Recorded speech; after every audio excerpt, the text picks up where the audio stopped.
¿Qué tal, hermanos? Me da gusto poder estar una vez más con ustedes. Como ya he dicho anteriormente, seguiré posteando estos videos con el fin de poder guiarles en la vida devocional. Es algo que no tenemos muy desarrollado en la vida como creyentes. No sabemos qué leer, qué material abordar, y por eso me es importante pues tomar acción en esto y que pueda esto ser para bendición de ustedes. El día de hoy el pasaje estará el devocional estará basado en el pasaje de Colosenses capítulo 4. Entonces te invito a que puedas buscar este pasaje, leerlo, detener el video y continuar cuando hayas terminado. Entonces, te doy un momento.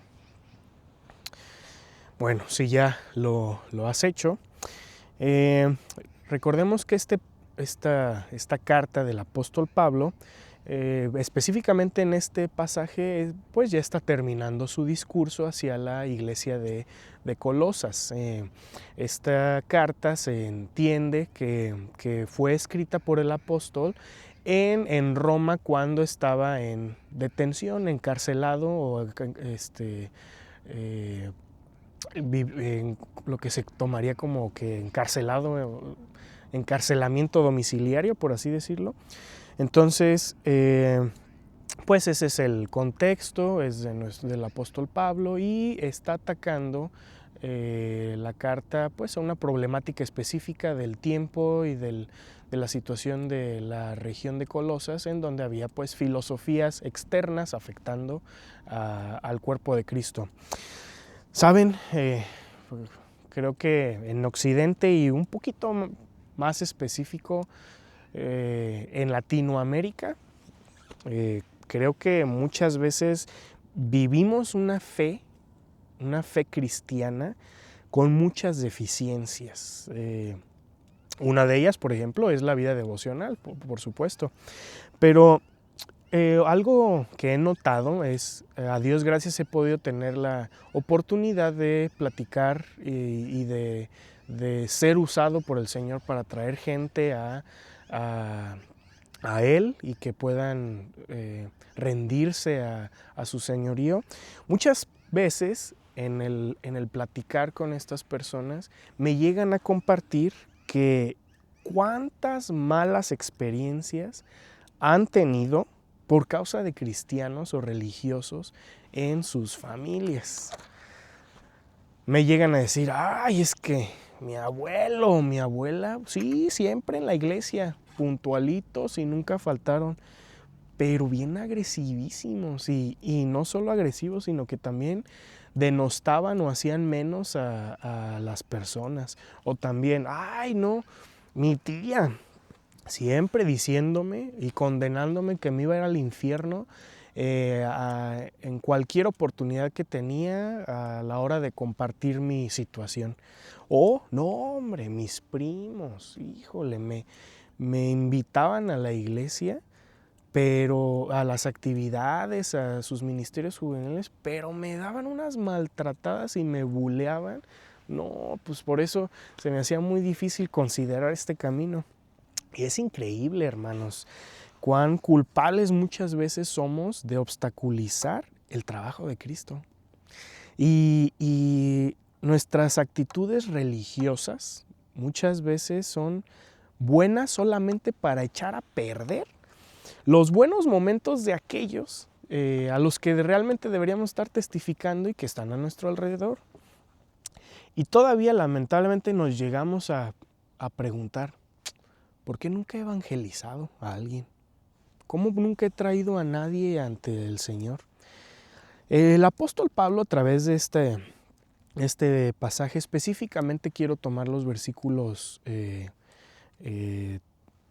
2 al 6. Del versículo 2 al 6 yo puedo notar que el apóstol Pablo nos da un kit básico de evangelismo cristiano.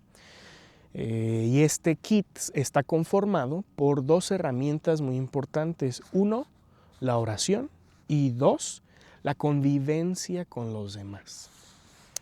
En la primera herramienta, la oración nos dice que debe ser con la intención o con la búsqueda de la expansión, de que el evangelio sea expandido, que que crezca de manera genuina. Muchas veces escuchamos esto en la iglesia por parte de ministros, que se habla de la expansión del evangelio. Son palabras rimbombantes y a veces, muchas veces en las oraciones escuchamos o a veces hasta llegamos a usar frases como: Señor, que el evangelio se expanda, o Señor, que tu palabra llegue a aquellos que no la tienen. Y no, hermanos, realmente lo que la oración, esto no es una oración evangelística o misionera, lo que el apóstol nos quiere indicar a través de estos pasajes.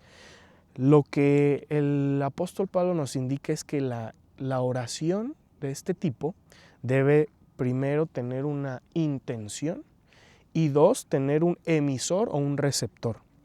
¿A qué nos referimos con la intención? Bueno, nos dice: hermanos, en el versículo 2, dedíquense a la oración, perseveren en ella con agradecimiento. Por lo tanto, oren, y con toda la intención del mundo, oren sin cesar. Nos piden que por favor se haga con agradecimiento. ¿Y por qué agradecimiento? Porque por el simple hecho de que eres capaz de hablar y tener la oportunidad y el tiempo y ser escuchado por el Rey. Asimismo, en los versículos del 3 al 4 dice: y al mismo tiempo intercedan por nosotros, a fin de que Dios nos abra la puerta para proclamar la palabra, el misterio de Cristo, por el cual estoy preso. Oren para que yo lo anuncie con claridad como debo hacerlo. Intercedan por nosotros, el emisor y el receptor. Oro tanto por mí o tanto por mi hermano. Intercedan para que lo hagamos y mostremos y compartamos el mensaje con claridad. Debemos orar por nuestras debilidades como persona. Debemos orar por discernimiento para saber cómo hablar y cómo compartir lo que Dios quiere que compartas, que menciones en esas oportunidades. También hay que orar por estas oportunidades, que el Señor nos pueda considerar y que nos capacite para tener oportunidades y que el Espíritu te guíe en ellas. También, con lo mismo, un emisor, un receptor, que la oración sea recibida velemos por el prójimo. Ora por las otras vidas, ora por sus corazones, ora porque sus vidas testifiquen de Cristo. Ora también por sus interacciones evangelísticas, y ora, al final, esto es para que tanto tú como ellos hablen con claridad. Eso es bien importante, que no hablemos lo que querramos y lo que según nuestro criterio es correcto. No, lo que el Señor quiere, y con claridad. Hay que tener intención evangelística y misionera en nuestros momentos de oración, y eso es lo que el apóstol Pablo nos está invitando a hacer. De otra forma, si no oras de esta forma, pues no estás sometiéndote y realmente buscando encomendarte a la autoridad en el tema, que es Dios, o también no estás encomendándote al trabajo del Espíritu, porque recordemos que no habrá técnica o recurso evangelístico que esté sobre la interacción del Espíritu, sobre la vida del creyente y nuestro testimonio. No sirve. Es importante, no puede haber evangelismo o una actitud misionera si no nos encomendamos al Espíritu que nos llama a compartir. Entonces, esta es por la parte de la oración. Hay que hacerla con intención y con un emisor o receptor, y siempre entendiendo que nos encomendamos al Espíritu. Sin embargo, también el apóstol nos comparte que después de la oración viene la vida cotidiana. Y esta es donde pues ya nos desenvolvemos en el día a día. En el versículo 5 leemos: vivan sabiamente con los que no creen en Cristo, aprovechando al máximo cada momento oportuno. Este pasaje nos indica que la manera de usar sabiamente nuestro tiempo allá afuera, interactuando con los no creyentes, la única forma es compartiendo el Evangelio. En la iglesia, o muchas veces en la vida familiar, los padres, los profesores o hasta pastores usan este pasaje para decir: ¿ves? Es que hay que estudiar mucho, hay que hacer muchas tareas del hogar, porque hay que usar el tiempo sabiamente. Y ojo, sí está bien, pero este contexto no es ese. Este contexto es en la actividad evangelística y misionera. Entonces, la manera de usar el tiempo sabiamente con otros es cómo se ve redimir el tiempo sabiamente, o el usando el tiempo sabiamente con los demás, como lo podremos encontrar en otras versiones, dice el versículo 6, que su conversación sea siempre amena y de buen gusto. Una conversación amena y de buen gusto. Si nosotros vamos al griego, los términos usados son con gracia y sazonado con sal. Si ustedes han escuchado estas frases, pues habla de que nosotros, por acción del Espíritu, traemos algo diferente. Nuestra diferencia por buscar ser santos da vida en nuestra conversación. Cuando hablemos con no creyentes, hermanos, debemos esperar, escuchar y ver vidas en pecado. Esa es la realidad. Y nosotros, ante esa situación, debemos responder con gracia. ¿Por qué con gracia? Pues porque así nos trata Dios. Y esa es la única forma por la que llegamos a ser parte del cuerpo de Cristo, por gracia. Por lo tanto, tú también debes hablar con gracia e interactuar con gracia. Para terminar este tiempo, hermanos, varias cosas. Hermanos, un punto número 1, el pastor no es responsable ni del evangelismo ni del discipulado. Sí, el Señor llama a personas a dedicarse a esto, pero cada creyente es responsable y tiene la obligación de hacerlo. ¿Por qué? Porque podemos decir: ay, no, es que yo no escogí ser pastor, y no, es que yo tengo muchos que hacer. Hermano, se hace por gratitud, porque por el galardón que ya se obtuvo, que es salvación en Cristo Jesús, a pesar de nuestros pecados. O sea, no podemos dejar toda la responsabilidad en el pastor. Cada creyente, y es bíblico, hermano, es menester que nosotros seamos quien evangelizamos y hagamos discipulado.